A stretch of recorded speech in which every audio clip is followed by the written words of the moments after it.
Hi, I'm Rob and welcome to another TW White & Sons video review. Today's car is a Mazda CX-5 Kuro Special Edition.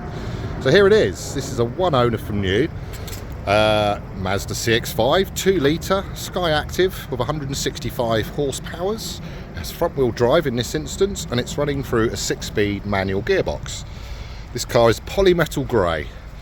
Now, the car being a special edition is based upon a model called an SEL, which would have been the standard grade in its time, but with lots of extras. It's namely these lovely 19-inch alloys in a dark metal, black gunmetal-y grey colour.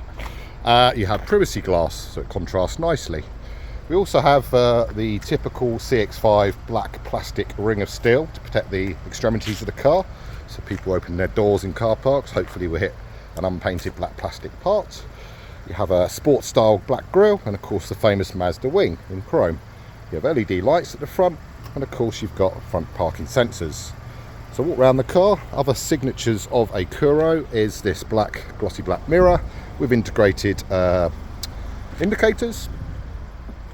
As we come round to the back of the car, of course you've got the upsweep of the classic Mazda signature of the chrome blade running in underneath the back window. At the back of the car, again, more parking sensors. This one doesn't have a camera in this instance, but what it does have is a powered tailgate. So this is one of the upgrades standard to a Kuro, but not standard on an SEL derivative. So again, you've got a power tailgate button to close it down. Coming in, we've got storage under the floor. What you'll also note is there's no spare, but you do get a foam and compressor unit, but somewhere to put valuables out of sight. The seats do a 40-20-40 split.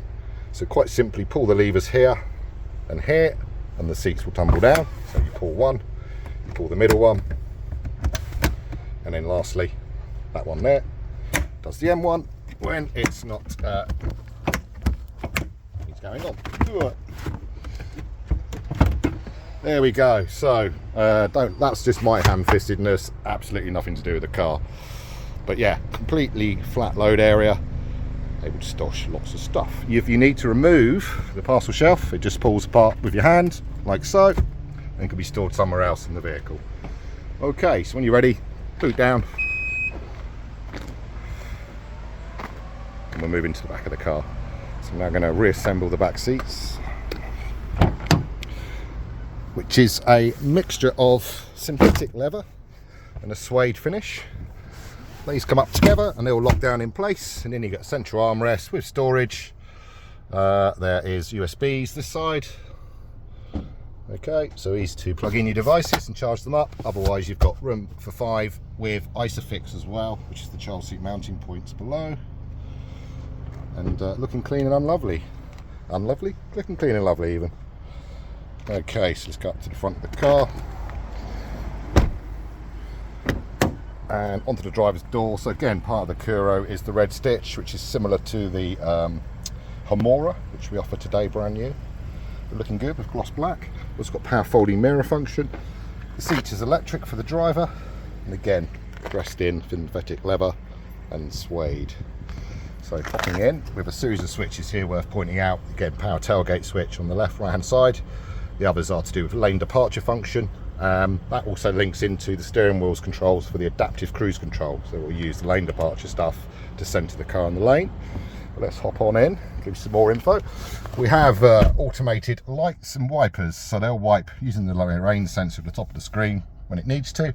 And of course, popping on your auto lights, again, they'll come on and off using a light sensor at the top of the windscreen.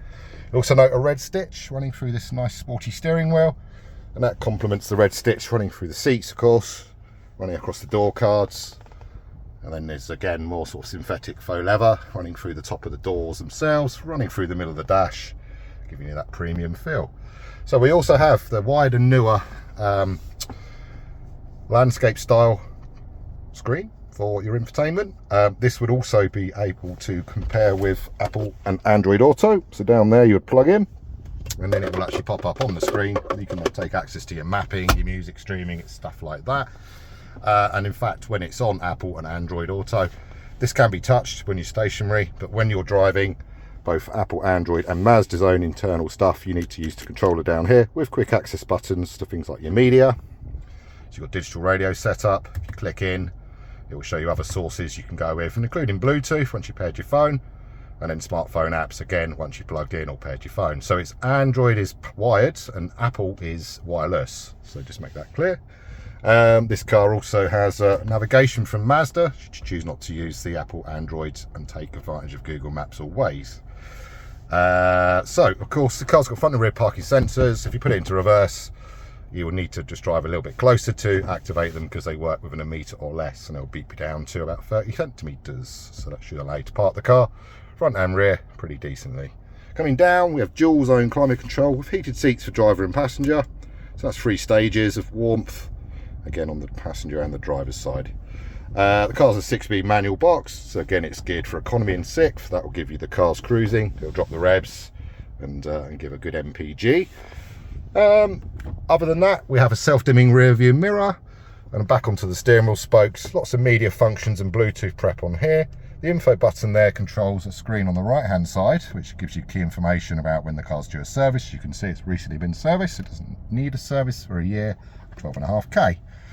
That's your lane departure function, but also by activating the adaptive cruise on here, you'll be able to then manipulate the gap in time between you and the vehicle in front, up to 2 seconds gap, and as little as a half a second. Again, you'll adjust it for your comfort, so you don't feel that the car is going to sort of at any time come up behind the other one too quickly. Now it will always preserve that gap, and that would include braking the car physically to a halt.